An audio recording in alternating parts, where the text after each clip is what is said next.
Un compromis en vue. La CFDT et la CFE-CGC ont serré la main de la direction de Total Energy. Fin des négociations un peu avant 4 heures cette nuit. Un accord pour une augmentation des salaires de 7%.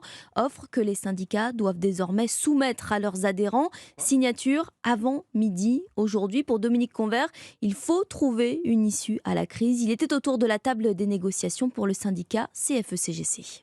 C'est quand même pas normal de négocier toute une nuit ou quasiment. Mais bon, il nous faut sortir de cette crise. Ça ne peut pas continuer comme ça. On voit ce qui se passe dans le pays et nous, on ne peut pas rester insensibles à ça. Nous, à la CFE-CGC, on recherche toujours le compromis. On essaie de tirer le meilleur pour les salariés. On arrive au bout du bout. La direction met tout ce qu'elle a à mettre sur la table. Si on estime que c'est suffisant pour valider l'accord, mais voilà, on le valide. Après, je comprends que certains estiment que ce n'est pas suffisant. Et d'ailleurs, ce sera peut-être le cas de certains de nos adhérents ou d'une majorité, je ne sais pas. On va consulter rapidement nos adhérents pour confirmer que nous paraphons cet accord.